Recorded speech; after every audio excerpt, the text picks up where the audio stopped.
আপনারা সাম্প্রতিক সময়ে নানান বিষয়াদি দেখেছেন যেগুলাতে মানুষ উল্টা আমাদের কাছে এখন প্রশ্ন করে যে মুসলিম হিসাবে অপর মুসলিম ভাইয়ের প্রতি অথবা দাড়ি টুপিওয়ালা হিসাবে আরেক ভাইয়ের প্রতি যে ধরনের আচরণ বা যে ধরনের বিহেভিয়ার হচ্ছে এইগুলার সাথে মুসলিম উম্মার আসলে কতটুকু সম্পর্ক আছে। দাবিতে সবাই মুসলমান, দাবিতে সবাই উম্মা, কিন্তু আল কোরআনের আলোকে উম্মার মৌলিক বৈশিষ্ট্য কি এবং এর ভিতরে আমাদের থাকা এবং এটা জানা কেন জরুরি, আজকে আমরা সংক্ষিপ্ত সময়ে বিষয়ে কথা শোনার জন্য চেষ্টা করব। আল্লাহ এই কথাগুলি শুনে এই কথাগুলির উপর আমল করার আমাদেরকে তৌফিক দান করেন। তাহলে আল কোরআনের আলোকে মুসলিম উম্মার বৈশিষ্ট্য কয়টা? এটা একদম ক্লিয়ার থাকতে হবে। এই চারের ভিতরে থাকলে আমি আসি, চারের ভিতরে না থাকলে আমি আর নাই এর মধ্যে। তো আমরা কি উম্মার ভিতরে থাকতে চাই না বের হতে চাই?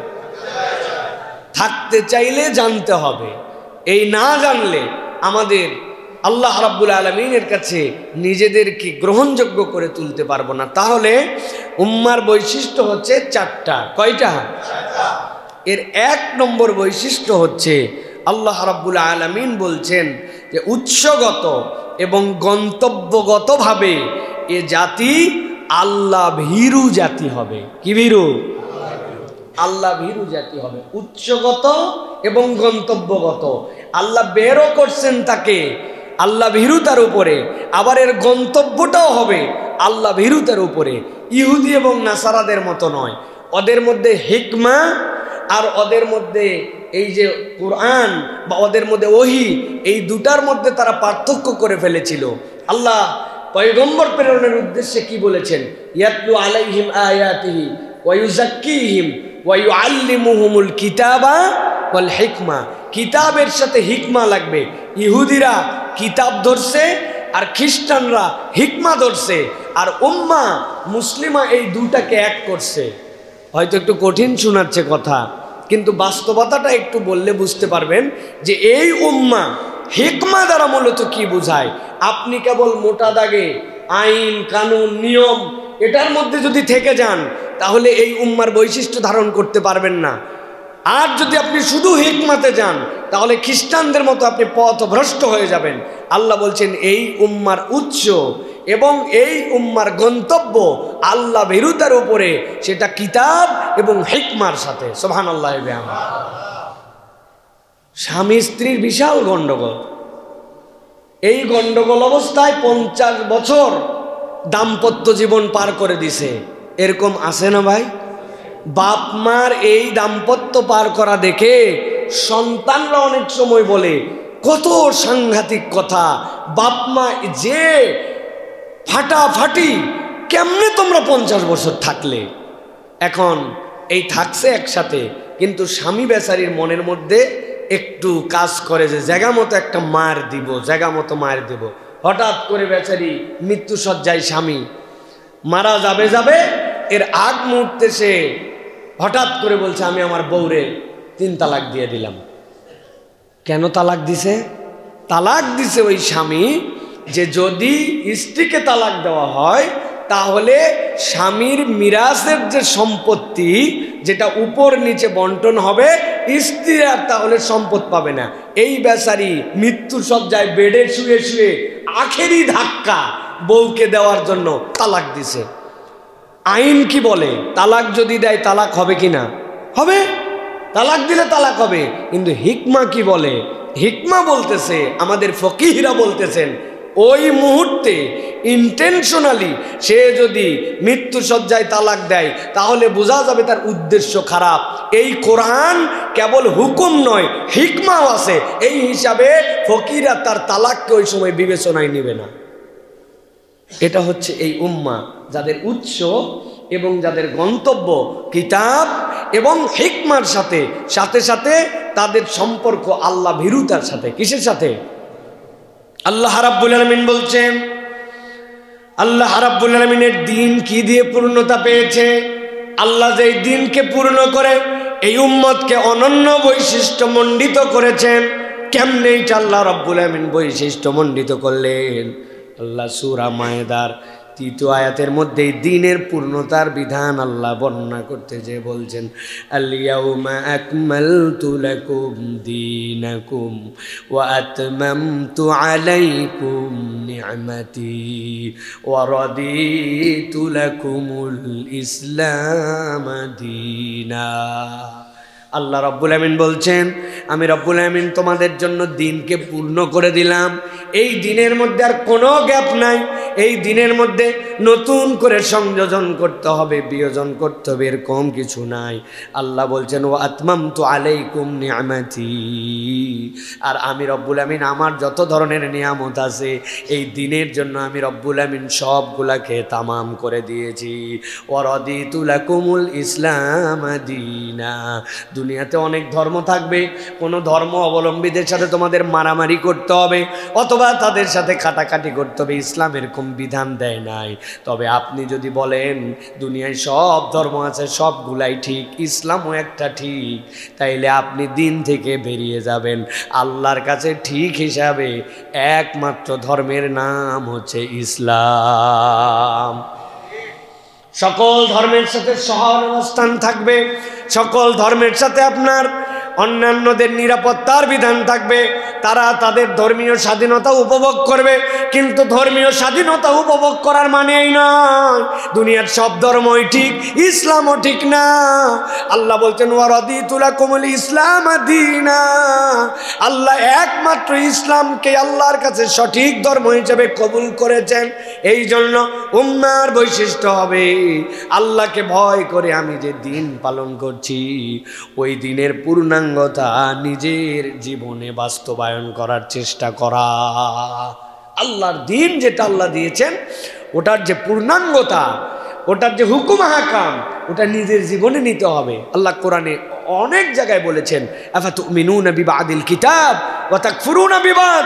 তুমি কি এই কিতাবের কতক বিধান মানবা আর কতক বিধান মানবা না, বিষয়টা কি তাই? এই আয়াতে কারিমাগুলার শানে নুজুল যদি পড়েন অবাক হয়ে যাবেন। একজন সাহাবী মক্কা থেকে মদিনায় আসছেন, কি নিয়ে? একটা কেবলমাত্র ছেঁড়া কাপড় পরে, তাকে আর কিচ্ছু পড়তে দেয় নাই, কিচ্ছু না, একদম রিক্ত হস্তে বিদায় করেছে। যেই সাহাবী মক্কায় ভিআইপি সাহাবী, তার জুতা পরায় দেওয়ার জন্য আলাদা লোক, তার জামা কাপড় পরার জন্য আলাদা লোক, আইডল অফ মক্কা। মদিনায় যখন আসছেন, আসার পরে নবী করিম সাল্লাল্লাহু আলাইহি ওয়াসাল্লামের জন্য ডেডিকেটেড, নবীজির জন্য জীবন দিয়ে দিবে, জিহাদের ময়দানে বদর থেকে যুদ্ধ করে চলে আসছে। নবী করিম সাল্লাল্লাহু আলাইহি ওয়াসাল্লামকে এরপরে বলেছেন, ইয়া রাসূলুল্লাহ, আমি তো ইহুদি থেকে ইসলাম গ্রহণ করেছি, আগে ওই ধর্ম পছন্দ করতাম, এখন তো এগুলো সব বাদ, এখন সব ইসলামের জন্য। তবে ইয়া রাসূলুল্লাহ, আমার না উটের গোস্ত খাইতে একটু কেমন জানি ইতস্তত লাগে, আমার জন্য উটের গোস্তের বিধানটা এইটুকু শুধু, জিহাদ করব, নামাজ পড়বো, কালাম পড়বো। ভাই আমাদেরও তো অনেক মানুষ আছে মুসলমান, কিন্তু বলে গরুর গোস্ত খালি অ্যালার্জি হয়, গরুর গোস্তটা আমি যদি না খাই, এরকম অনেক আছে না ভাই মুসলমান। উনি এইটুকু শুধু বলছে, আল্লাহ নবী চুপ করে গেছেন। আয়াতে কারিমা অবতীর্ণ হয়েছে, আফাতুমিনুনা বিবাদিল কিতাব ওয়া তাকফুরুনা বিবাদ। তুমি কি এই কিতাবের কতক বিধান মানবা আর কতক বিধান মানবা না, বিষয়টা কি তাই? না, আল্লাহ বলছেন, উদখুলু ফিস সিলমি কাফা, ইসলামের মধ্যে পূর্ণাঙ্গ প্রবেশ করো। ছোট্ট একটা উটের গোস্ত যেটা আগের ওহির বিধানের মধ্যে, সেটাকে ইসলামের অপছন্দ করার কারণে আল্লাহ আয়াতে কারিমা দিয়েছেন। আমার তো মনে হয় এই আয়াতে কারিমা কিয়ামত পর্যন্ত আমাদের জন্য থ্রেট। একটু হিসাব করে দেখেন ইসলামের কতটুকুর মধ্যে ঢুকেছি আর কতটুকুর মধ্যে আমি নাই। আল্লাহ যেন আপনাকে আমাকে বলতেছে, বেটা ইসলামের কতক বিধান মানো, কতক বিধান মানো না।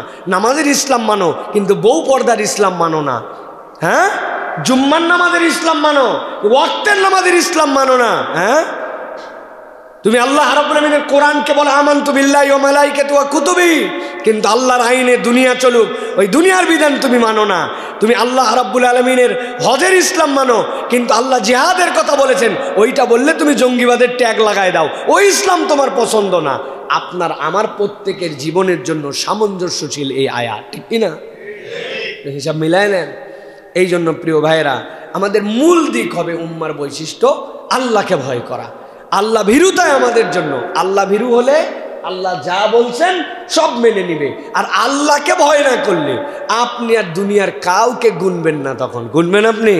আপনার গুনার সময় নেই আপনার হাতে। তখন আপনি সারা জীবন এই দেশে দুর্নীতি করে দেশকে উল্টাপাল্টা করে দিয়ে দুবাইয়ে যায় এখন শপিং মলে আপনি বাজার করবেন। কেননা আপনি চিন্তা করছেন এটা রাজনৈতিক ব্যাপার, দেশের সাথে আমি করতেই পারি, কিন্তু নামাজ কালামে আমি 70 রাকাত। কয় রাকাত? হ্যাঁ, এটা ভালো করে বুঝে নেন। এই জন্য আল্লাহ ভীরুতার মানদণ্ডটা আপনার কাছে স্পষ্ট থাকতে হবে প্রিয় ভাইরা।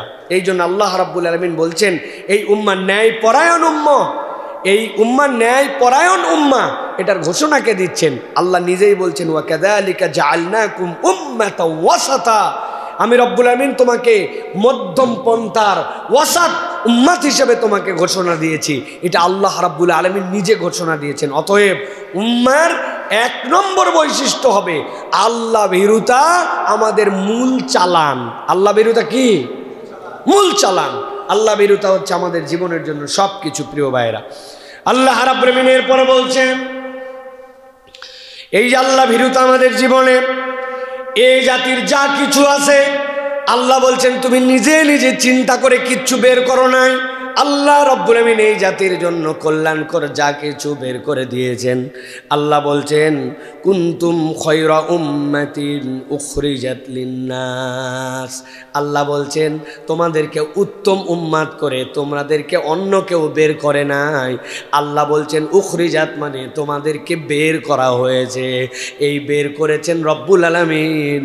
অতএব যেই আল্লাহ আপনাকে কল্যাণকর উম্মাত হিসাবে বের করেছেন, আপনাকে ওই আল্লাহর পথ পদ্ধতি ফলো করতে হবে, ঠিক কি না? বহুদিন আগে আপনাদের কাছে বলেছিলাম আপনার বাড়িতে একটা রেডিও আছে অথবা আপনার বাড়িতে একটা সাউন্ড প্লেয়ার আছে, এইটা জাপানের নির্মিত। এখন ওই সাউন্ড প্লেয়ারের জন্য অথবা ধরেন এত দূর গেলাম না, আপনার বাড়িতে একটা ফ্যান আছে, ওই ফ্যানের জন্য একটা রেগুলেটর আছে। ওই ফ্যানের রেগুলেটরটা বাম দিক থেকে যদি ডান দিকে মোচড় দেন তাইলে আস্তে আস্তে করে ওর ভলিউম বাড়বে, ফ্যানের গতি বাড়বে। এটার পরে শেষ করে দিয়েছেন আপনার নব শেষ, আপনার গতিও শেষ। আবার আস্তে করে যদি ডান থেকে বামের দিকে উল্টা প্যাঁচ দেন তাহলে আপনার ওই রেগুলেটরে ফ্যানের গতিটা সেইখানে কমবে। এখন আপনি বাড়িতে আসার পরে চিন্তা করছেন ফ্যান কিনছে আমার টাকা দিয়া, রেগুলেটর লাগাইছে আমার মিস্ত্রি দিয়া, আমি বেটা রেগুলেটরও মালিক ফ্যানেরও মালিক, কারেন্টের বিলও আমি দেই। এখন আমি আমার ইচ্ছা মতো বামের থেকে ডানের দিকে ঘুরাবো, ফ্যান বাড়া লাগবে। বুঝে থাকলে বলেন তো, আপনার ফ্যান, আপনার বাড়ি, আপনার বিদ্যুৎ বিল। কিন্তু যেই সিস্টেমে এই ম্যানুফ্যাকচারার আপনার জন্য প্রসেসটা বলে দিছে, ওর ব্যতিক্রম করে আপনি যত গরম দেখান, অর্থের গরম দেখান, হিম্মতের গরম দেখান, বাড়ির গরম দেখান, আপনার ফ্যান যেরকম উল্টা দিকে ঘুরালে আপনার জন্য সেইটা তখন বাড়বে না। ঠিক একই রকম সব ক্ষেত্রে মনে রাখবেন, আপনি স্বীকার করেছেন ওই আলমে আরওয়াতে আপনার প্রভু আমার প্রভু, আপনার রব আমার রব আল্লাহ। আবার আপনি মুসলমান হিসেবে ঘোষণা দেওয়ার পরে, কোরআন খোলার পরে রব্বুল আমিন আপনাকে পরিচয় দিয়েছেন আলহামদুলিল্লাহি রব্বিল আলামিন। আবার যখন আপনি আমি কবরে যাব, কবরে যাওয়ার পরে প্রথম প্রশ্ন জিজ্ঞাসা করা হবে মান রব্বুকা, তোমার রবকে। আলমে আরওয়াতেও রব, কবরেও রব। মধ্যের জিন্দেগি শেখানোর জন্য আল্লাহ কোরআনুল কারীম দিয়ে দিয়েছেন। অতএব আপনি বললেই হবে না জিন্দেগি আমার, টাকা পয়সা আমার, হায়াত আমার, আমার ইচ্ছা মতো আমার জীবন চালাবো। ইচ্ছা মতো জীবন চালায় যে এই উম্মতের মেম্বার নয় সে, ঠিক কি না? অতএব প্রিয় ভাইরা, 1 নম্বরে আপনাকে এটা বিশ্বাস রাখতে হবে যে আল্লাহ রাব্বুল আলামিনের প্রতি ভীরুতা, আল্লাহকে ভয় করা, এটা হচ্ছে এই উম্মার অনন্য বৈশিষ্ট্য। প্রিয় ভাইরা, এই জন্য আল্লাহ বলছেন তুমি এসেছো কার কাছ থেকে, তার কাছ থেকে, যাবে কার কাছে, তার কাছে। এটা হযরত ইব্রাহিম আলাইহিস সালামকে যে আল্লাহ রাব্বুল আমিন ডেমনস্ট্রেশন দিয়েছেন। ইব্রাহিম আলাইহিস সালাম কি বলেছেন? কুল ইন্না সালাতি ওয়া নুসুকি ওয়া মাহইয়ায়া ওয়া মামাতি লিল্লাহি রাব্বিল আলামিন। আল্লাহ বলছেন আপনি বলেন আমার সালাত, আমার কুরবানি, আমার জীবন, আমার মরণ সবগুলা কেবলমাত্র আল্লাহ রাব্বুল আলামিনের জন্য, লা শারীকা লাহু। আর আমি আল্লাহ সাক্ষ্য দিচ্ছি এই যে আমার জীবন, আমার সালাত, আমার মরণ, আমার কুরবানি এইগুলা যে আপনার জন্য, এর মধ্যে আর কোনো সন্দেহ নাই, এর মধ্যে আর কোনো শরীক নাই। আমি এই বিলা শরীক আল্লাহ রাব্বুল আমিনের কাছ থেকে এসেছি, আর আল্লাহর জন্যই আমার সব কিছু নিবেদিত। কোনো একটা মানুষ যদি একবার চেতনার মধ্যে এটা ঢুকাই নিতে পারে, ওর থেকে উন্নত মানুষ আল্লাহর দুনিয়ায় আর পাওয়া যাবে না। এর থেকে ভালো মানুষ আর হওয়া সম্ভব না। সে চেতনার মধ্যে ঢুকাই নিছে, আসছে আল্লাহর কাছ থেকে, যাওয়া লাগবে আল্লাহর কাছে। সুতরাং মধ্যের জিন্দেগিটা তার মতো করে আমাকে গঠন করতে হবে। সংক্ষেপ কথা প্রিয় ভাইরা, তাহলে 1 নম্বর এই উম্মার বৈশিষ্ট্য আল্লাহ ভীরুতা। বলেন 1 নম্বর কি? বলেন কি? আল্লাহ ভীরুতা। এটা হৃদয়ের মধ্যে আপনাকে ধারণ করে নিতে হবে। আল্লাহ ভীরুতা থাকলে বলেন তো ভাই, আপনার যদি শত্রু হয়, চরম শত্রু, তারপরেও কি আপনি তার গায়ের মধ্যে কোনো অস্ত্র ধরতে পারেন? আপনি তাকে হত্যা করতে পারেন? আপনি তাকে পিটায় মেরে ফেলতে পারেন? আপনার হৃদয় কি রে ভাই? একটা মানুষ তো একটা কুকুরকেও এভাবে মারতে পারবে না, একটা মানুষ একটা বিড়ালকেও এভাবে মারতে পারবে না। সে অবলা প্রাণী। সেখানে একজন মানুষের প্রতি মানুষ যখন এরকম জুলুম করে, এরকম অত্যাচার করে, এরকম নিপীড়ন করে, তখন বোঝা যায় যে এইরা হচ্ছে আর আল্লাহর সৃষ্টিকুলের মধ্যে নাই, বরং সুম্মা রাদাদনাহু আসফালা সাফিলিন, এরা তার থেকেও নিচে নেমে গেছে। এমন নামছে যে আল্লাহ বলছেন উলাইকা কাল আনআম বাল হুম আদাল। আল্লাহ বলছেন পশু তো পশু, পশুর থেকেও নিচে চলে গেছে সে, ঠিক কিনা? আমার ওস্তাদ আব্দুল্লাহ জাহিং রাহমাহুল্লাহ বলতেন, এই কথা আমি মাঝে মাঝেই বলি, যে মাঝে মাঝে আমরা মানুষকে বলি গালি দিয়া, গরুর বাচ্চা কোথাকার, গাধা কোথাকার, বলি না? উনি বলতেন এই গরু আর এই গাধাদের যদি কেস করার সিস্টেম থাকতো, তাহলে এই গালি দেওয়ার অপরাধে ওরা কেস করে দিত। বেটা আমারে অপমান করো তুমি, আমি গরু মুসলমান, আমি গাধা মুসলমান। জীবনে কোনো গাধারে দেখছেন যে পানির বদলে ডিজেল খাইছে? হ্যাঁ, দেখছেন নাকি আপনারা? গরুরে দেখছেন খোলের বদলে সে কেরোসিন খাইছে? কিন্তু মানুষ তো মানুষ, ওরে খাওয়া লাগবে পানি, ও খায় মদ। ওরে খাওয়া লাগবে যেইটা, ওর বদলে খায় গাঞ্জা। কোনো গরু গাঁজা খাইছে? হ্যাঁ, আল্লাহ রাব্বুল আলামিন, আপনি বললেন যে একজনের ডায়লগ দিয়া গরু কোথাকার, গাধা কোথাকার, ওরাও কেস করতো যে আমরা মুসলমান, আল্লাহর হুকুমের ব্যত্যয় করি না। আর তুমি ব্যাককল আমার নামে ব্লেম দিয়ে মানুষে গরু বলতেছো। তুমি বলো তুমি খারাপ মানুষ, মানুষে গালি দাও। কিন্তু স্যার এটা বোঝানোর জন্য বলতেন। এটা এই জন্য বলছি প্রিয় ভাইরা, পৃথিবীর সব প্রাণী তারা আল্লাহ রাব্বুল আলামিনের কাছে আত্মসমর্পণকারী, আর একমাত্র মানুষ আমরা যারা, আমরা হচ্ছে এমন অবিবেচক যে ওই পশুর থেকেও নিচে আমরা নেমে যাই। মানুষকে যে কষ্ট দিতে পারে, অত্যাচার করতে পারে। আমরা বাংলাদেশের আয়না ঘর, উমুক ঘর, তুমুক ঘরের বর্ণনা শুনছিলাম, কিন্তু যখন সিরিয়ায় এই যে নতুন করে স্বাধীনতা তারা পেল, এরপরে তাদের সিডনেয়া সহ বিভিন্ন কারাগারের যে বর্ণনা, এটা কোনো মানুষ কল্পনার মধ্যেও নিতে পারে না। তাহলে মানুষ হিসেবে মানুষ কত নিচে নেমে যেতে পারে, আল্লাহু আকবার, আপনি কল্পনা করতে পারবেন না। তাহলে 1 নম্বর আমাদেরকে আমাদের আল্লাহ ভীরু হয়ে গড়ে ওঠার জন্য চেষ্টা করতে হবে প্রিয় ভাইয়েরা। 2 নম্বরে যেটা বলবো, এই উম্মার বৈশিষ্ট্য হচ্ছে মধ্যপন্থা। উম্মার বৈশিষ্ট্য কি? আল্লাহ রাব্বুল আমিন বলছেন পুরা মানব জাতি, পৃথিবীতে সব জাতির উপরে মুসলমান যারা, মুসলিম যারা, এই মুসলিম জাতি প্রভাবক। আল্লাহ রাব্বুল আমিন বলছেন মানব জাতির উপরে মুসলিম তোমরা যারা, তোমরা প্রভাবক। বিরাট বড় কথা, অনেক বড় ওজনদার কথা। আল্লাহ রাব্বুল আমিন বলছেন ওয়া কাযালিকা জাআলনাকুম উম্মাতাও ওয়াসাতা। আল্লাহ বলছেন আমি তোমাদেরকে মধ্যম পন্থার জাতি হিসাবে, উম্মত হিসাবে সৃষ্টি করেছি, তোমাদেরকে নির্মাণ করেছি। কেন করলেন? আল্লাহ বলছেন লিতাকুনু শুহাদা আলান নাসি ওয়া ইয়াকুনার রাসূলু আলাইকুম শাহীদা। সূরা বাকারা 143 নম্বর আয়াত। এই আয়াতের মধ্যে আল্লাহ রাব্বুল আমিন বলছেন তোমাদেরকে যে মধ্যম পন্থার জাতি করে প্রেরণ করলাম, কিয়ামতের দিনে তাবৎ মানবকুলের উপরে তোমরা সাক্ষী হিসেবে দাঁড়াবে। আর জনাবে মুহাম্মদুর রাসূলুল্লাহ সাল্লাল্লাহু আলাইহি সাল্লাম তোমাদের জন্য সাক্ষী হিসেবে দাঁড়ায় যাবে। পৃথিবীর যত জাতি বাড়াবাড়ি করেছে, অন্যায় করেছে, শুরু থেকে শেষ পর্যন্ত আল্লাহ মুসলমানদেরকে দাঁড় করাবেন। এরা তোমাদের থেকে লাখ লাখ হাজার হাজার বছর পরে আসছে, কিন্তু পৃথিবীর মানুষ দেখো এরা তোমাদের জন্য আইকন। এরা রব্বুল আমিনের বিধানগুলাকে যেভাবে মধ্যম পন্থায় গ্রহণ করেছে, বাড়াবাড়ি করে নাই, ছাড়াছাড়ি করে নাই, তাবৎ পৃথিবীর মানুষের সামনে তাদেরকে দাঁড় করানো হবে। মুফাসসিররা ব্যাখ্যা করছেন আল্লাহ এই আয়াতে কারিমার দ্বারা মূলত উম্মতে মুহাম্মাদিকে আর মুসলমান জাতিকে কি মর্যাদা আসলটা দিয়েছেন জানো নাকি? আল্লাহ বলছেন যত জাতি এসেছে আদম থেকে শুরু করে মুহাম্মদ সাল্লাল্লাহু আলাইহি ওয়াসাল্লামের আগ পর্যন্ত সব জাতি দাঁড়ায় থাকবে সিরিয়ালে।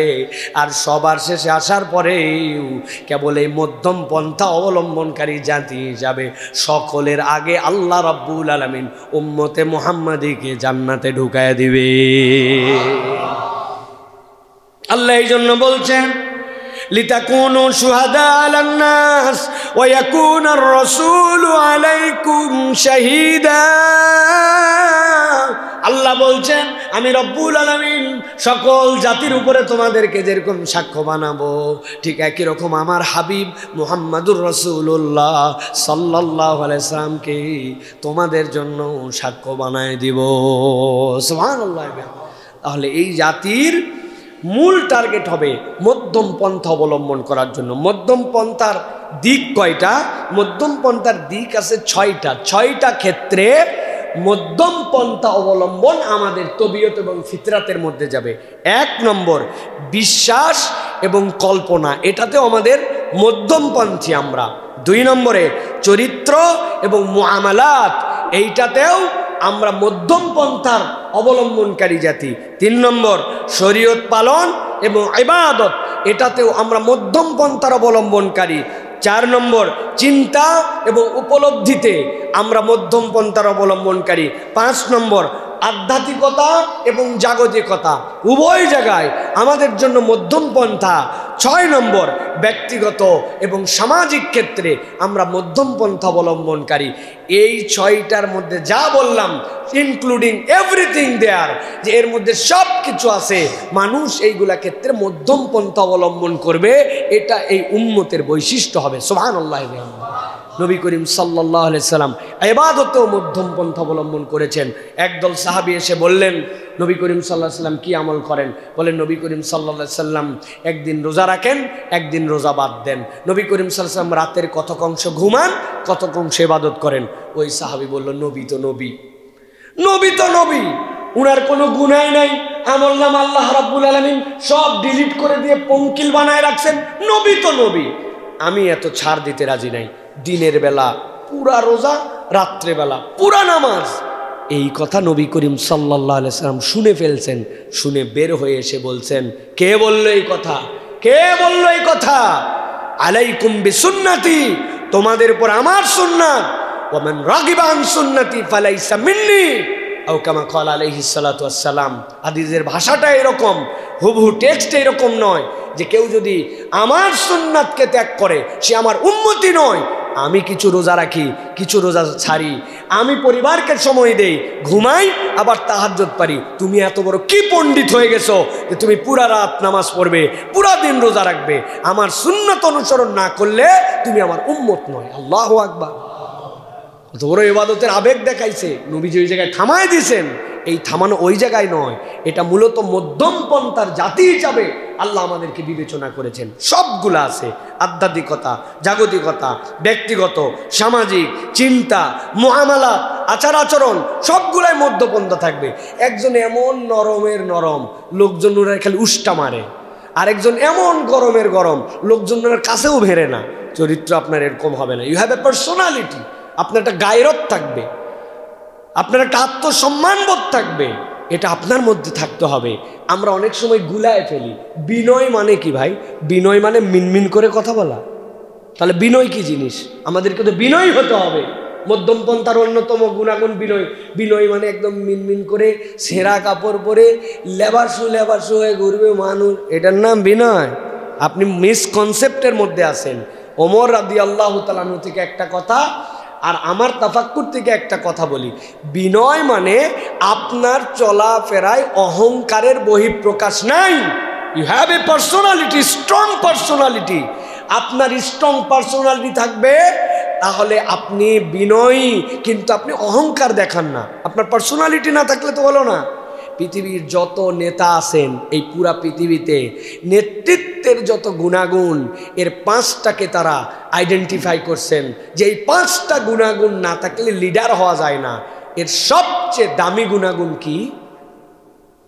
বিনয়। পৃথিবীর যত বড় লিডার তত বিনয়ী। কিন্তু বিনয়ী মানে কি? ব্যক্তিত্বহীন না। বিনয় মানে নিরহংকারী, বিনয় মানে হাম্বল, বিনয় মানে অপরের সাথে তার কোঅপারেশন, অপরের সাথে যোগাযোগ প্রতিস্থাপনের তার যোগ্যতা বেশি। যত বিনয়ী এইটা, অহংকারী নয়। তার মধ্যে একটা আলাদা হ্যাডম, আমি যা বুঝি আর কেউ বুঝে না, আমি যা বলি এইরকম কেউ বলে না, এই মুড নাই, এটার নাম বিনয়। কিন্তু বিনয়ী মানে ব্যক্তিত্বহীন নয়। হযরত ওমরে ফারুক রাদিয়াল্লাহুর সামনে দিয়ে এক ছেলে যাচ্ছে, একদম কাপড় চুপড় পরে বিনয়ী, একদম মুত্তাকি বান্দার মতো সিরা। হযরত ওমর একটা লাঠি নিয়ে আসছে, বলছে এই তোর এরকম করে ঘুরতে কে বলছে? বলছে আমি তাকওয়ার পথ অবলম্বন করছি। বলছে পিঠটায় একবারে লাল করে দেবো। তাকওয়ার পথ মানে কি ছেঁড়া কাপড় পরে এই কাদা আলা বডি নিয়ে এরকম এলোমেলো ঘোরাফেরার নাম তাকওয়া? মুহাম্মদ সাল্লাল্লাহু আলাইহি ওয়াসাল্লামের উপরে মুত্তাকি আর পৃথিবীতে আসেও নাই, আসবে নাই। তার ব্যক্তিত্ব কেমন ছিল, আর তুমি আলাদা তাকওয়ার মানদণ্ড দাঁড় করাইছো। ওমর রাদিয়াল্লাহু ছিলেন সেই জিনিস। উনি পিটায়াও মানুষ করতে পারতেন, আবার ঠিকঠাক মতো প্রশাসকও ছিলেন। তো এইটা আমাদেরকে মনে রাখতে হবে যে আমরা সর্বক্ষেত্রে মধ্যম পন্থা অবলম্বন করব। এটা হচ্ছে এই উম্মতের অনন্য একটা বৈশিষ্ট্য। এটা গেল 2 নম্বর। তাহলে প্রথমটা কি বলছি বলেন না? প্রথমটা কি? দ্বিতীয়টা মধ্যম পন্থা। সব জায়গাতে আমাদেরকে এটা মানদণ্ডের আলোকে নিতে হবে যে আমরা মধ্যম পন্থা, খরচের ক্ষেত্রে, তারপরে সেভিংসের ক্ষেত্রে, আচরণের ক্ষেত্রে, কথার ক্ষেত্রে, মুআমালাতের ক্ষেত্রে, স্ত্রীর সাথে আমাদের ব্যবহারগুলি কেমন জানি হয়ে যাচ্ছে। যদিও আমরা স্ত্রীর পক্ষে বেশি কথা বলি, আপনাদের মনে হয় যদি ইসলামী বেশি পক্ষে কথা বলেছে, নারীদের পক্ষে কথা বলেছে ইসলামী বেশি, কিন্তু রিসেন্ট আমলে স্বামীরা যে পরিমাণ নির্যাতিত, এইটা এখন সীমাহীন হয়ে গেছে। স্ত্রীদের অধ্যত্ত আচরণ, স্বামীকে স্বামী হিসাবে না গুণা, এইটা আমাদের পরিবারগুলোকে বিশৃঙ্খল করে দেওয়ার এখন অন্যতম একটা উপায়। অনেক সময় শয়তান এই দিক দিয়ে এখন মুসলমানদেরকে মার দিচ্ছে, এমন ওয়াজ করতেছে যে কেবলই স্ত্রী অধিকার দিতে হবে, এই কথা বলতে বলতে স্বামীর অধিকার শেষ হয়ে গেছে, ঠিক কি না? অথচ নবী করিম সাল্লাল্লাহু আলাইহি সাল্লাম থেকে ঘোষণা এসেছে জান্নাতের যে কোনো দরজা দিয়ে আপনি প্রবেশ করবেন, তার অন্যতম একটা শর্ত হচ্ছে আপনার স্বামীর বৈধ নির্দেশগুলা আপনি কায় মনোবাক্যে পালন করেন। সালাত পড়েন সময় মতো, সিয়াম আদায় করেন, আল্লাহর হুকুম মানেন, পর্দা করেন, আর স্বামীর বৈধ নির্দেশগুলা আপনি ফলো করেন। আপনার স্বামী যদি শরীয়তের মধ্যে নির্দেশ দেয় আপনি সেটা ফলো করেন। এটা যদি না করেন তাহলে আপনি আল্লাহ রাব্বুল আলামিনের প্রিয় পাত্রী হতে পারেন নাই। অতএব হার্ট শোনালেও এটাই সত্য কথা যে আপনার স্বামীকে সম্মান করতে হবে, আপনার স্বামীকে ইজ্জত করতে হবে, আপনার স্বামীর মর্যাদা আপনাকে দিতে হবে। এটা না দিলে কখনো আল্লাহ রাব্বুল আলামিনের কাছে আপনি প্রিয় পাত্রী হতে পারবেন না। অনেক আল্লাহর প্রিয় পাত্রী আছে, বিরাট বড় মুজাহিদা, কোরআন পড়ে, হাফেজ, উমুক তুমুক, স্বামীর সাথে তার ভালো সম্পর্ক নয়, স্বামীর সাথে তার সুন্দর সম্পর্ক নয়। আমি অনেক দিন আগে এক ড্রাইভার আমার সাথে ভাড়াতে এক গাড়ি নিয়ে যাচ্ছিলাম, তখন ওই ড্রাইভার কাঁদে ফেলছে একদিন আমার সাথে যেতে মাহফিলে, বলছে হুজুর আমার বউ কোরআন শরীফ পড়ায়, খালি না ব্যাসকে ব্যাস মহিলাদেরকে পড়ায় এবং পর্দা পুশিদা তাহাজ্জুদ সব পড়ে, কিন্তু আমার সাথে যে দুর্ব্যবহার করে, বাড়ির নিচের কুকুরের সাথেও আরেক কুকুর এরকম ব্যবহার করে না। সে বোরখালি না বোরকা ছাড়া, কোরআন পারে না, তাহাজ্জুদ পড়ে না সারে, সব পড়ার পরেও তার স্বামী নিজে আমার কাছে এই কথা বলেছে, চেহারাটা ভাসতেছে আমার, সুবহানাল্লাহ। তাহলে আমাদের সে অবস্থা কোথায় যাবে?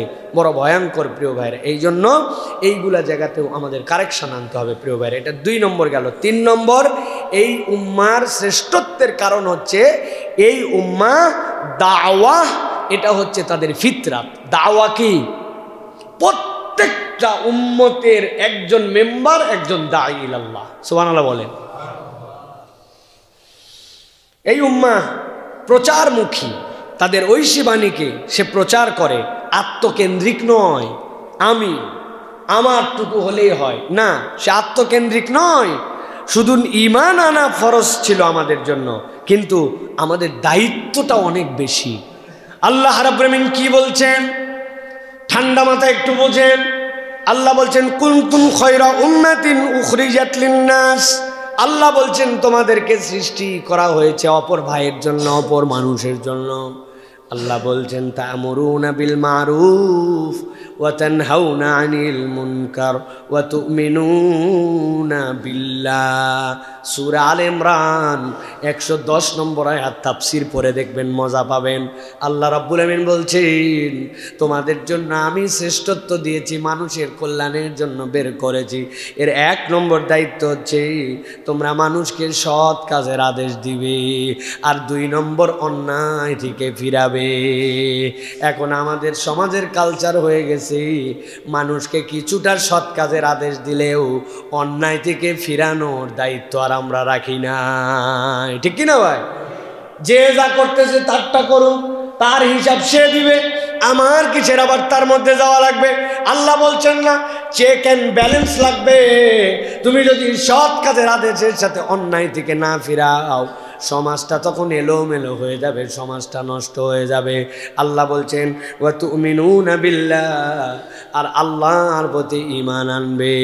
মুফাসসিরিনে কেরাম এইটার ব্যাখ্যা দিয়েছেন, একটা মানুষের জন্য সৎ কাজের আদেশ যতটুকু জরুরি, অন্যায় থেকে ফিরানো তার জন্য জরুরি। এই 2 গুণাগুণ যদি ব্যক্তির মধ্যে না থাকে, ওই ব্যক্তি কখনো এই উম্মার প্রকৃত সদস্য হতে পারবে না, ঠিক কিনা? এই জন্য প্রিয় ভাইয়েরা, এটা আমাদেরকে বুঝে নিতে হবে। নবীজি এটা লেয়ার বর্ণনা করে দিয়েছেন, দেন নাই? নবীজি বলছেন মান রাআ মিনকুম মুনকারান ফালইয়াতাগাইয়িরহু বিয়াদিহি। কেউ যদি খারাপ কিছু দেখে, তাহলে সর্বপ্রথম কি দিয়ে এটার প্রতিবাদ করবে? অন্তর দিয়ে, তাই না? বললেন জানো কি দিয়া? পাওয়ার দিয়ে। বলেন কিসের হাত? হাত দিয়ে কি করবেন আপনি? পাওয়ার দিয়ে। কি দিয়া? ক্ষমতা দিয়ে। 2 নম্বর, ক্ষমতা পারে না, তখন কি করবে? মুখ দিয়া। 3 নম্বর, অন্তর দিয়ে। যালিকা আদআফুল ঈমান। নবীজি বলছেন এরপরে আর কোন ঈমান নাই, ঈমান শেষ। অন্তরেও ঘৃণা করে, ঈমান শেষ। আমরা এখন এই ঘটনা পুরা উল্টাইছি। উল্টাইয়া আমরা এখন পেছন থেকে শুরু করছি। কি পেছন থেকে শুরু করছি? আমরা এখন কিছু দেখলেই আগেই বলি এটা আমি পছন্দ করি না, আস্তাগফিরুল্লাহ, লা হাওলা ওয়ালা কুওয়াতা ইল্লা বিল্লাহ। না ভাই, এই যে শুরু করছি পেছন থেকে, এটাতে কি হয়েছে? এটাতে সে বিখ্যাত ঘটনা ঘটছে। মুসলিম বাজার আমাদের মসজিদুল জুমা কমপ্লেক্সের সিঁড়িতে ফজরের আগ দিয়ে শীতের রাত্রে একটা কুত্তা অসুস্থ ছিল, সিঁড়ির উপরে কুত্তা মরছে। এই সিঁড়িতে কুত্তা মরার পরে ফজর ইমাম সাহেব ঢুকছে, মুয়াজ্জিন ঢুকছে, আর বলছে হাইরে কুত্তা, মরার জায়গা পালি না, নাউজুবিল্লাহ। মল্লি তো মল্লি, একদম মসজিদের সিঁড়িতে। ওনারা নাউজুবিল্লাহ পড়তে পড়তে ভিতরে ঢুকছে। ঢুকে ইমাম সাহেব বলছে ফজরের নামাজের পরে কুত্তা সরানোর জন্য দোয়া হবে, সবাই বসে। সবাই মিলে হয়তো দোয়া করছে, বোঝানোর জন্য বলতেছি। রব্বুল আলামিন এতগুলা ফজরের মুসল্লি, কুত্তা আল্লাহ মসজিদের সিঁড়ির সামনে মরছে, কত বড় আমাদের ঝামেলা। মেহেরবানি করে রব্বুল আলামিন তুমি কুত্তা সরাও। এই দোয়া টোয়া করে লাফ দিয়ে দিয়া উপর দিয়ে পার হয়ে সবাই চলে গেছে। ওই দিন আবার রোদ উঠছে, চনমনা রোদ। সকাল থেকে রোদে কুত্তার পেট ফুলতে ফুলতে জোহরের আগে একটা টেরা হইয়া মোটামুটি এলাকা গাওয়ায় ফেলছে গন্ধে। জোহরের সময় তো সবাই নাক ধরে আস্তাগফিরুল্লাহ লাফ দিয়ে মসজিদে ঢুকে হুজুর বলছে সকালে কোনো তাবারক ছাড়া দোয়া হয়েছে, দোয়া মনে কাজ হয় নাই, আপনারা আসরের সকলে আসবেন, বিরিয়ানি দিয়ে কুত্তা সরানোর দোয়া হবে। বুঝে থাকলে বলেন তো, এর থেকে খারাপ করে আপনাকে বুঝাতে পারবো না। আসরের সময় যদি দোয়া করে, আসর হতে হতে মসজিদে ঢোকা কঠিন হয়ে যাবে। কি ভাই, তা আপনি যে আস্তাগফিরুল্লাহ বললেন, অন্তর অন্তরে ঘৃণা করলেন না, আপনি সিস্টেম উল্টায় ফেলছেন। আপনি শুরুটা যেটা ছিল ওটা শুরু না রাখে শেষে আগে গেছেন। আপনার দায়িত্ব ছিল সভাপতি সাহেব কুত্তা সরানোর জন্য স্টেপ নেন। সভাপতি তো নিজে হাতে সরাবে না, উনি ফোন দিছে মিউনিসিপ্যালিটিতে, আপনাদের যারা মেথর আছে পাঠান, আমাদের কুত্তাটা সরান। সরায় না, তখন দেখছে এলাকার প্রভাব আলী, এলাকার একজন দায়িত্বশীল আছে, উনাকে বলছে ভোট কি এবারই না আরও করা লাগবে, মসজিদের সামনে কুত্তা সরাতে আপনারা তো সমস্যা কোথায়? তখন উনি মুখ হাতের ক্ষমতায় পারে নাই, মুখ দিয়ে প্রেশার দেওয়ার কারণে এরপরে একদল লোক এটাকে অপছন্দ করছে, তারা ঘৃণা করছে যে এটা আসলে ঠিক হয় না, অমুক তমুক। কিন্তু আপনি কোনো কথা নাই, খালি নাক ধরে বলছেন আস্তাগফিরুল্লাহ, কুত্তা গন্ধ। আপনি যত আস্তাগফিরুল্লাহ পড়বেন তত কুত্তার গন্ধ বাড়বে, মসজিদে ঢুকাই বন্ধ হয়ে যাবে। কথা ঠিক কিনা?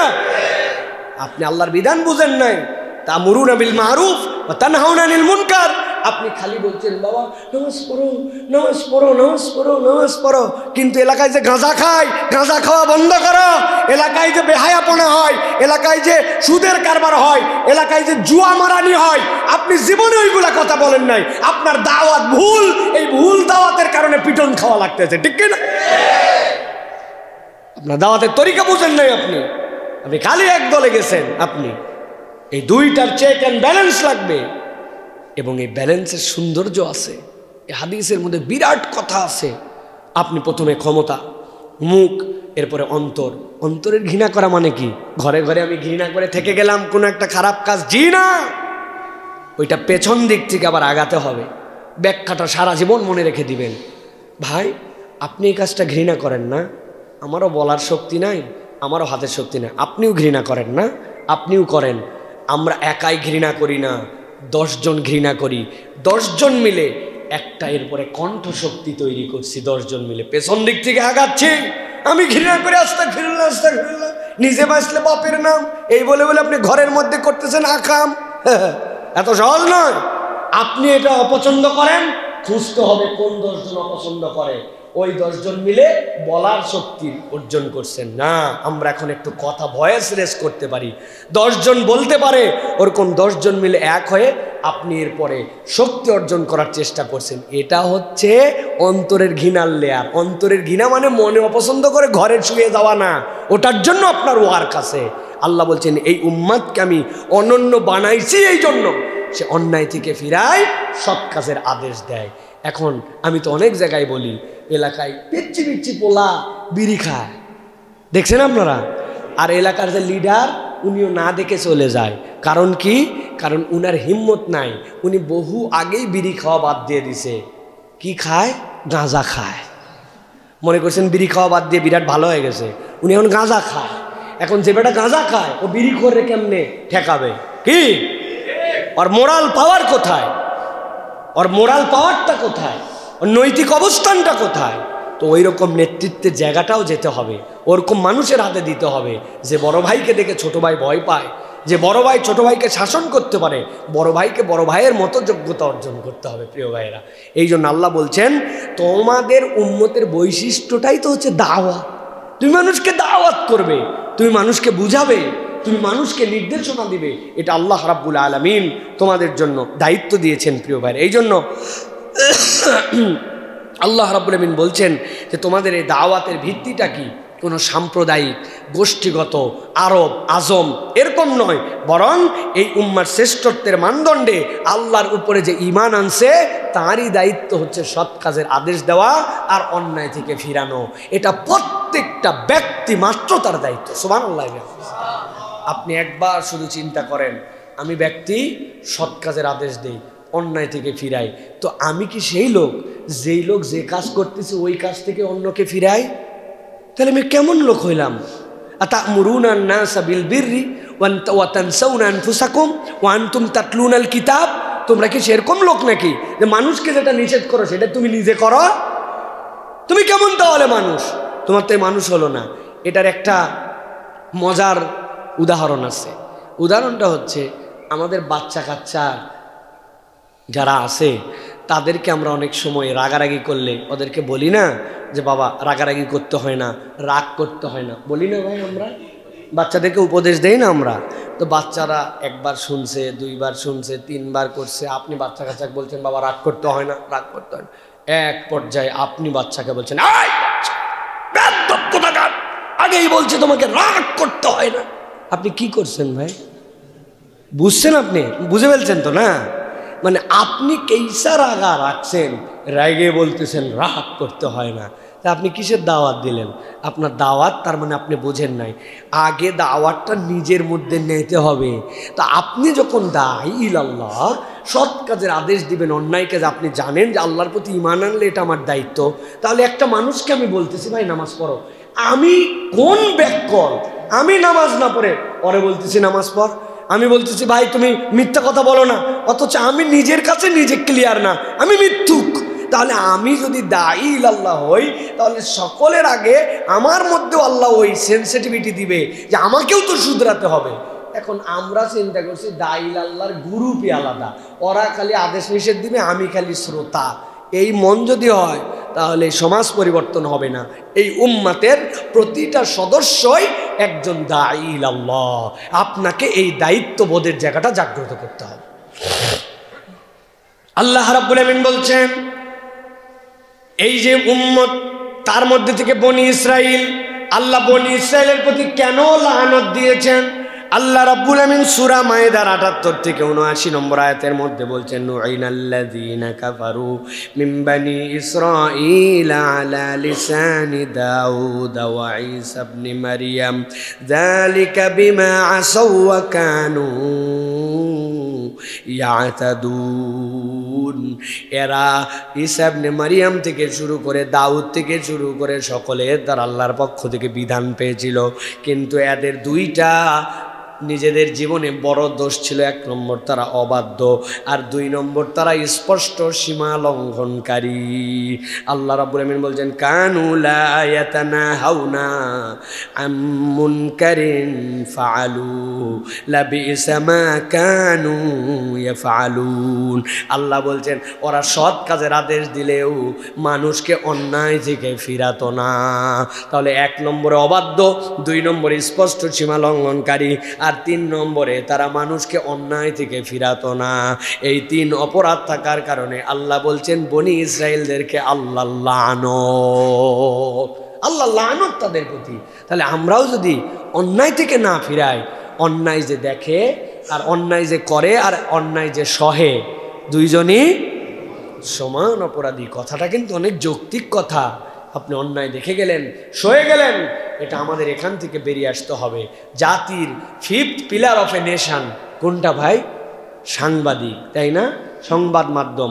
এই দেশে যদি বিগত আমল সহ যত জচ্চুরি, যত ধরনের অন্যায়, এটার যদি দায় নিতে হয় তাহলে অন্যতম 50% দায় নিতে হবে আমাদের সংবাদ মাধ্যমকে। কেননা সাংবাদিক ছিল না এরা, এদের থেকে বড় পা চাটা গোলাম, চাটুকর, দালাল এই পৃথিবীর ইতিহাসে আর দ্বিতীয়টা তৈরি হয় নাই। এমন দালালের দালাল ছিল। এখনো সেরকম কতকগুলা দালাল এদেশকে অস্থির করার জন্য চেষ্টা করতেছে। নাম নিলাম না, আপনারা সচেতন মানুষ, এদের ধোঁকাবাজি এবং ফিতনা থেকে, এদের পেপার পত্রিকা থেকে নিজের বাড়ি ঘর আশপাশ হেফাজত রাখবেন প্রিয় ভাইয়েরা। এরা এখনো সেই দালালি করতেছে। ওই দালালদেরকে ফেরত আনার জন্য তাদের দিলের ভিতরে ব্যথায় মরে যাচ্ছে তারা। সচেতন হতে হবে আমাদেরকে। প্রিয় ভাইরা, আল্লাহ আমাদেরকে বোঝার তৌফিক দান করেন। 4 নম্বরে তাহলে আবার রিভাইজ করি, 1 নম্বর কি, 2 নম্বর, 3 নম্বর দাওয়া, 3 নম্বর এই উম্মতের বৈশিষ্ট্য, 4 নম্বরে হচ্ছে একতা। সুবহানাল্লাহ। এই উম্মত শ্রেষ্ঠ কেন? কারণ এই উম্মত সবচেয়ে বেশি একতা ওয়ালা উম্মত। এই উম্মতের ভিতরে ইমানের এমন একটা বীজ আছে, এমন একটা মায়া আছে, এই উম্মতের ভিতরে এমন একটা চেতনা আছে। এই রকম মুসলিম বাজারে ঢাকার কোন কোনার, পৃথিবীর কোন মানচিত্রে একটা ছোট্ট জায়গায় আমি মুসলমান, আর আফ্রিকার নাম জানা কোন জায়গায়, কোন বন জঙ্গলের মধ্যে একটা যদি আমার ইমানি ভাই ব্যথা পায়, তাহলে তার ব্যথা পাওয়ার কষ্টে আমার ইমানের নেটওয়ার্কে ব্যথা লাগে। আমাকে একতার যে আল্লাহ রাব্বুল আলামিন নিয়ামত এই উম্মাহ এবং ইমান দ্বারা দিয়েছেন, পৃথিবীর আর কোন উম্মার মধ্যে এটা ছিল না। সুবহানাল্লাহ। বলেন তো ভাই, একদম ঠিকঠাক মন থেকে বলবেন, পৃথিবীর কোনো জায়গায় কোনো মুসলমানের যদি কষ্ট হয়, কষ্ট লাগে?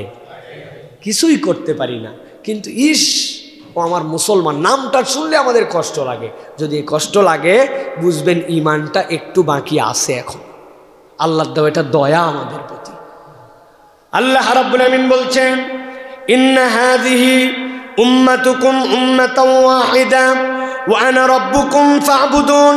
সূরা আম্বিয়ার 92 নম্বর আয়াতের মধ্যে আল্লাহ রাব্বুল আমিন বলছেন, এই উম্মত তো এক উম্মত, এই উম্মত তো তোমাদের জন্য আল্লাহ রাব্বুল আলামিন তোমাদেরকে একতার পূর্ণ একটা উম্মত বানাইছেন।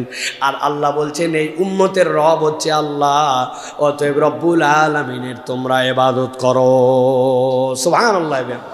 এখানে একটা সূত্র আছে, সূত্রটা পিছন দিক থেকে যদি আপনি যান, আপনি যদি আল্লাহকে রব মেনে নিয়া একদম বিলা শরীক কেবল তার ইবাদত করেন, আল্লাহ রাব্বুল আলামিন উম্মতের ভ্রাতৃত্ব তখন বাড়ায়া দিবেন।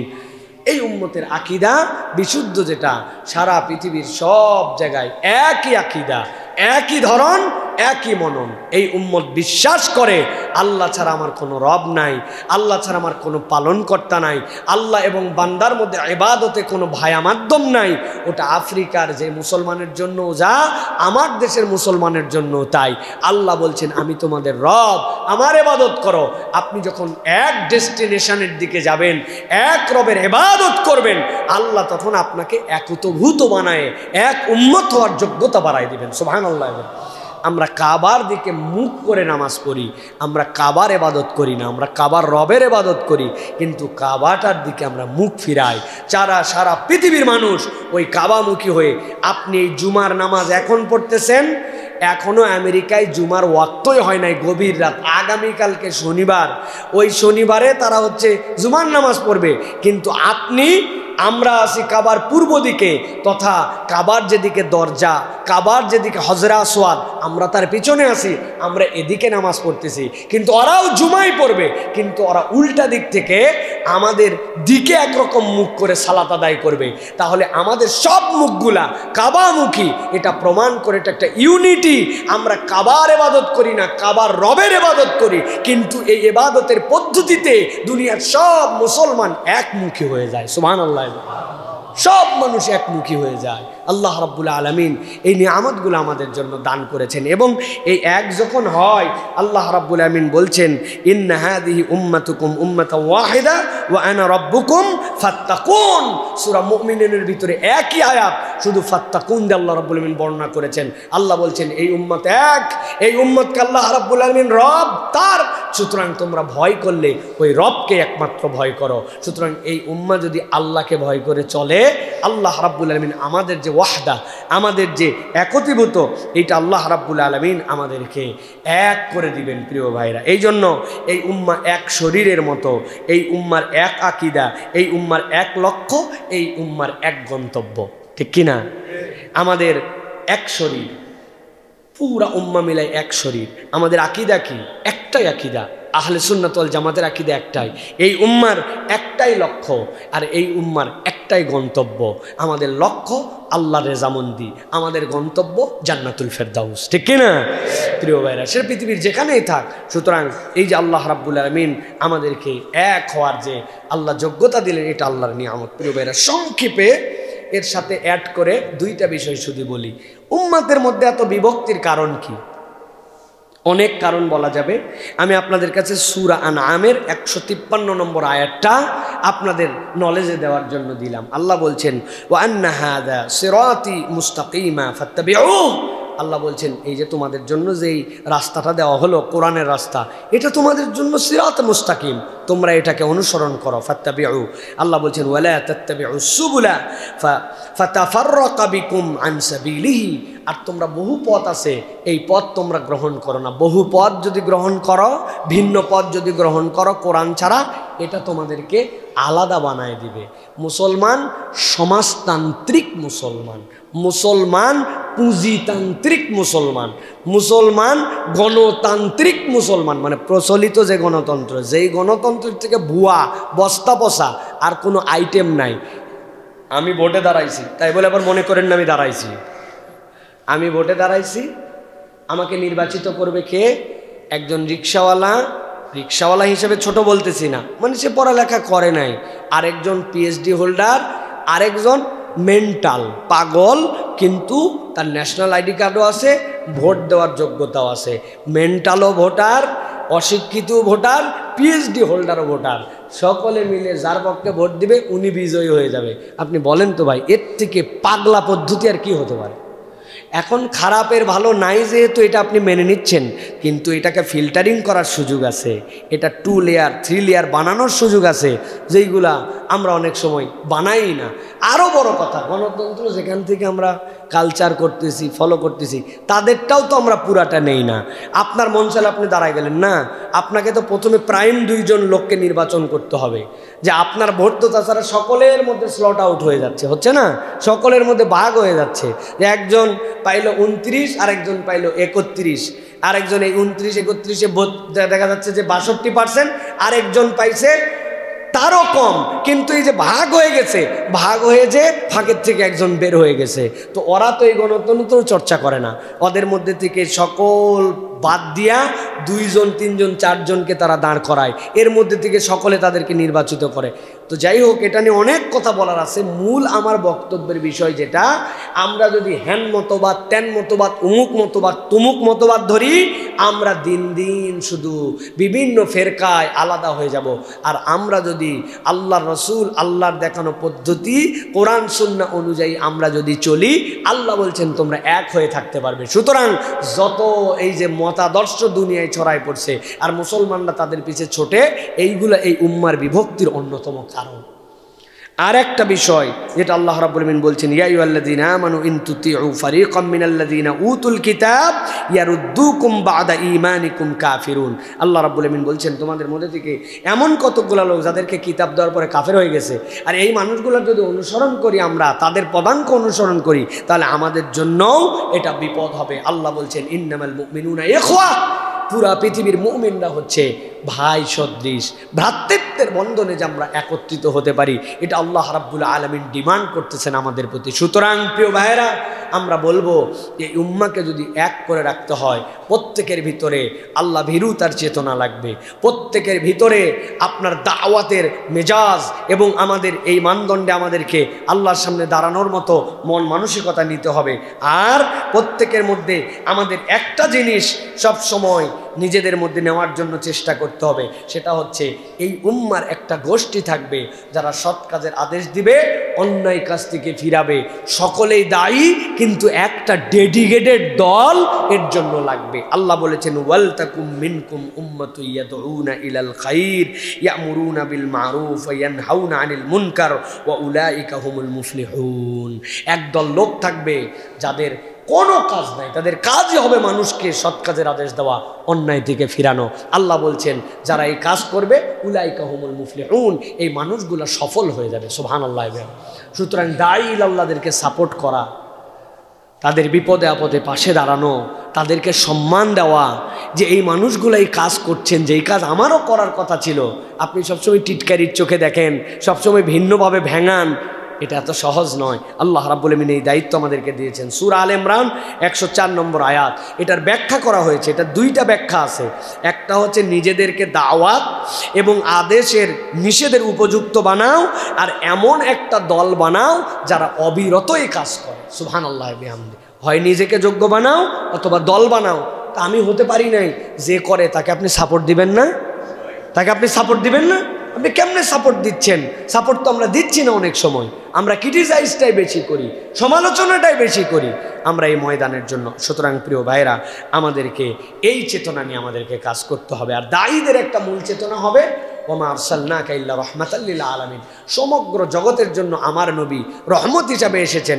সুতরাং আমি যেন সমগ্র জগতে এই রহমতের বাণীটা ছড়ায় দিতে পারি, এই মেন্টালিটি নিয়ে আমাকে কাজ করতে হবে। আমার মধ্যে হিংসা, আমার মধ্যে অপরকে দূরে ঠেলে দেওয়া, মানুষকে জাহান্নামে পাঠানো, একটু ভুল দেখলেই তাদেরকে কেবলমাত্র একদম বাতিলের তালিকায় ফেলে দেওয়া, এটা চরিত্র হবে না। আজকের শেষ কথা, আমার যারা আমার কথা শুনছেন, আজকের শেষ কথা, বাচ্চাদের শাসনের ক্ষেত্রে, অন্যদের বলার ক্ষেত্রে একটা কথা আমরা একটু পরহেজ করে একটু সাবধানে বলার চেষ্টা করি। তুই এই কাজ করছিস, তুই তো জাহান্নামে যাবি।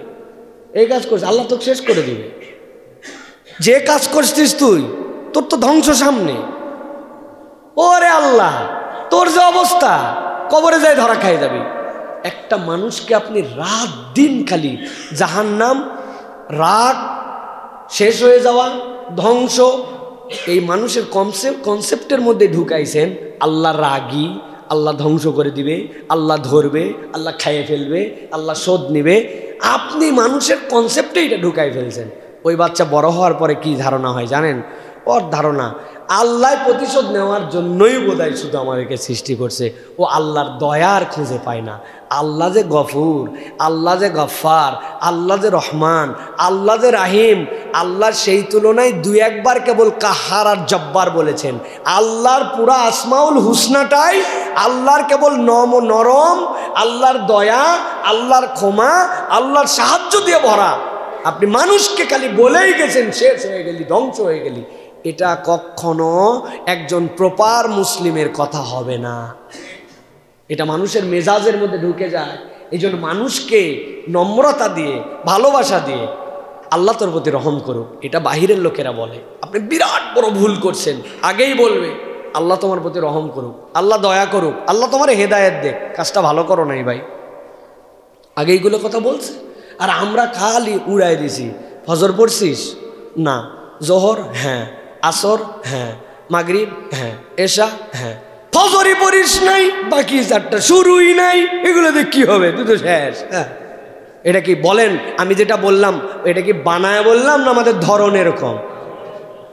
জাকাত দেশ হ্যাঁ, হজ করছি হ্যাঁ, নামাজ কালাম পড়িস, মুখের দাড়ি নাই, আরে মুখের দাড়ি নেই, বাকি নামাজ কালাম বলি কিনা আমরা?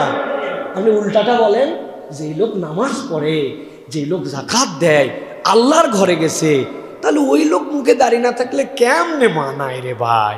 এত সুন্দর জামা কাপড় পরে, সেরা টুপি আপনার হলো, টুপিটা একটু চেঞ্জ করেন, জামা কাপড় ঠিকই আছে। এটাও বলা, ওইটাও বলা। ইসলাম ওইটা বলা শিখাই নাই, ইসলাম এইটা বলা শিখাইছে। মানুষকে আগে বুকে টেনে নাও, মানুষকে আগে ক্ষমার মেন্টালিটিতে নাও। আমার ওস্তাদের কথা দিয়ে শেষ করি। উনি বলতেন, একটা লোকের দুনিয়াবি নানান ভুল টুল এই দেখে তার অপরাধে তুমি তাকে জাহান্নামে পাঠায় দাও, হ্যাঁ তোমার এই অপরাধ জাহান্নামে, এই অপরাধ জাহান। কিন্তু ওই লোকটার যে ইমান আছে, আর ইমান থাকলে আল্লাহ বলছেন তাকে কোনো না কোনো সময় মাফ করে দুনিয়ার 10টার সময় জান্নাত দিবেন। তাহলে একটা লোকের অপরাধে তুমি কতটুকু ঘৃণা করলে, আর ওই লোকের জান্নাতে যাওয়ার গ্যারেন্টি আছে, তার জন্য তুমি কতটুকু ভালোবাসলে। তোমার ভালোবাসা যদি ঘৃণার থেকে বেশি না হয়, তুমি তোমার ইমান ঠিক করতে পারো নাই। অর্থাৎ মানুষকে ভালোবেসে, আদর করে, যত্ন দিয়ে দাঈলাদেরকে বোঝাতে হবে যে এই উম্মতকে আল্লাহ অনন্য করেছেন। আল্লাহ যেন আমাদেরকে বোঝার তৌফিক দান করেন। বলেন আল্লাহুম্মা আমিন। কথাগুলি অপরের কাছে ছড়াই দিয়েন ভাই, এই বার্তাগুলি মানুষের কাছে জানাই দিয়েন ভাই, আমাদের এই সুন্দর কথা, কেননা এটা দাওয়াত, এটা আমার অংশ। আল্লাহ যেন আমাদেরকে বোঝার তৌফিক দেন। বলেন আল্লাহুম্মা আমিন। হাযা মা ইনদি ওয়াল ইলমু ইনদাল্লাহ।